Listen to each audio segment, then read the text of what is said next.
benahi terkait industri perikanan kita ya, dimulai dari pengolahan alat tangkap, nelayannya ya, yang kita membutuhkan ilmu ya. Makanya kalian disinilah peran kalian para mahasiswa ya, para mahasiswa perikanan, peran kalian itu di sini ya.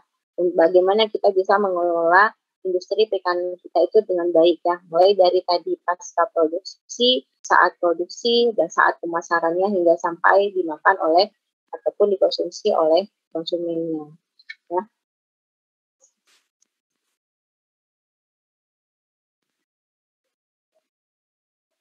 Nah, ini sebenarnya aspek-aspek yang bisa kita yang bisa kita kaji ya, yang bisa kita kaji lebih dalam terkait dengan industri perikanan itu sendiri ya, mulai dari aspek biologi, fisik, kimia, geologi dan ekologi ya. Ada banyak yang harus kita kaji. Memang untuk menyelesaikan masalah perikanan itu tidak gampang ya, tidak gampang dan membutuhkan waktu yang lama. Karena memang ada banyak aspek yang saling berkaitan, ada banyak aspek yang harus kita selesaikan sehingga kita bisa membantu ataupun meningkatkan produk perikanan yang ada di Indonesia. Nah, ini untuk kegiatan penangkapan sendiri, ini yang saya sampaikan tadi, kegiatan praproduksinya mulai dari fishing base ya. Fishing base itu ada kegiatan perbekalan melautnya ya, mulai dari bahan bakar, bahan makanan, es, air tawar, umpan gitu ya mungkin ya, dan lain-lain ya, yang meliputi kapal, alat tangkap, dan nelayan itu sendiri. Nah, lalu kegiatan operasinya adalah kegiatan saat melakukan kegiatan penangkapan ikan ya, bagaimana metode operasi yang baik ya, itu bisa kita kaji. Lalu kegiatan pasca produksi itu dimulai dari nelayan itu kembali dari fishing ground ya, dimulai dari penanganan ikan di atas kapal itu seperti apa yang baiknya ya, kita sesuaikan. Karena kalian mungkin bisa baca-baca jurnal terkait teknik penanganan ataupun proses penanganan nelayan-nelayan di Indonesia di atas kapal ataupun bahkan di tempat pendaratan, masih banyak yang belum sesuai dengan standar yang ada ya, dan itu harus dibenahi. Nah, lalu adalah kualitas dari ikan itu sendiri ya, permintaan, sehingga kalau kualitasnya sudah baik, maka itu akan mempengaruhi permintaan dari konsumen ya. Nah, ini dari sisi sosialnya, ini dari sisi ekonominya ya. Dari sisi ekonomi tidak hanya pendapatan ya, tapi harus dilihat juga iklim investasinya seperti apa, permodalan seperti apa. Kalau dulu masih ada yang namanya subsidi nelayan ya. Jadi misalnya yang pernah dilakukan oleh pemerintah itu adalah subsidi bahan bakar. Ya, jadi nelayan itu bisa membeli solar, membeli bahan bakarnya itu dengan harga yang lebih murah ya, yang memang hanya disediakan untuk nelayan ya. Lalu dari sisi harga, dari sisi pasar ya, dan dari sisi kegiatan IUU fishing. Nah, ini dari sisi politisnya ya. Dari sisi politis ini sebenarnya kaitan hubungan antara Indonesia dengan negara-negara luar ya, baik negara-negara yang melakukan impor produk perikanan dari Indonesia ya, baik yang melakukan kerjasama terkait pengelolaan perikanan ya, seperti salah satu contohnya adalah pengelolaan tuna ya. Indonesia itu sudah menjadi salah satu anggota dalam lembaga pengelola tuna dunia ya.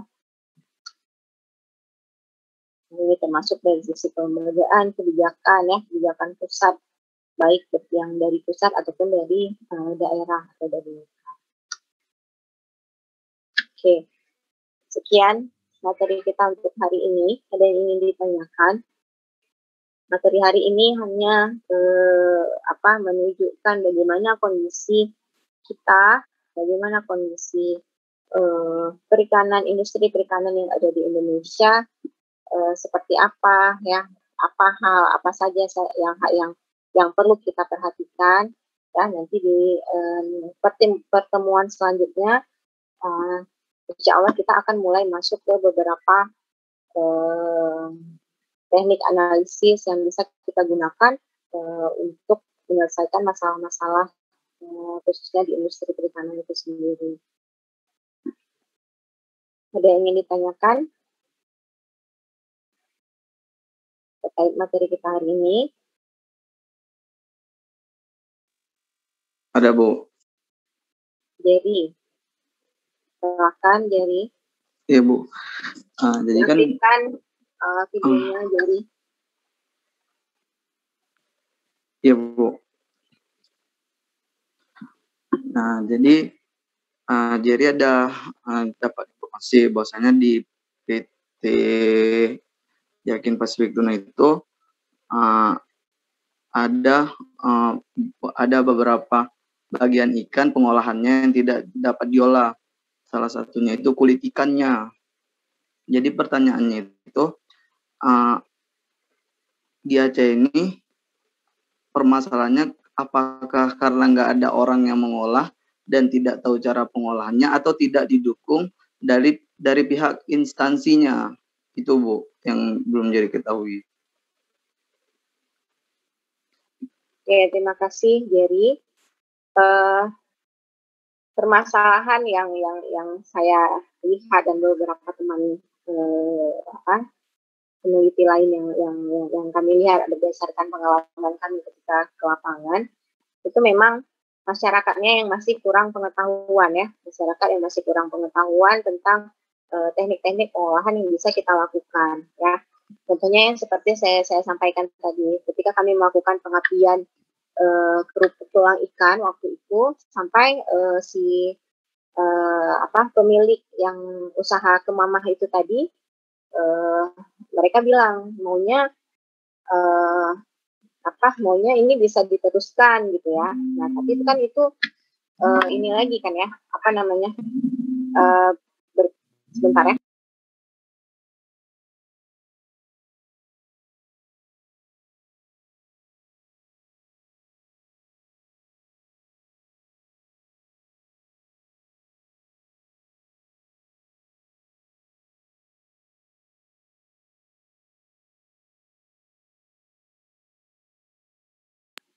Oke, maaf.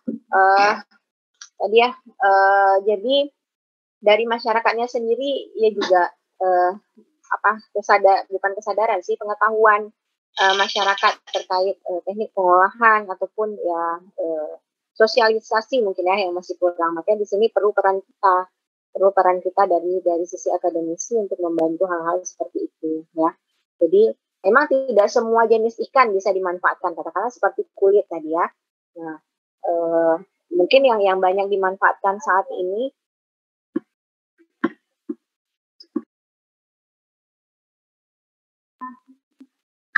yang bisa dimanfaatkan saat ini yang banyak dimanfaatkan itu adalah untuk jenis ikan kambing-kambing, jenis ikan lebim kalau bahasa Acehnya ya, jenis ikan lebim.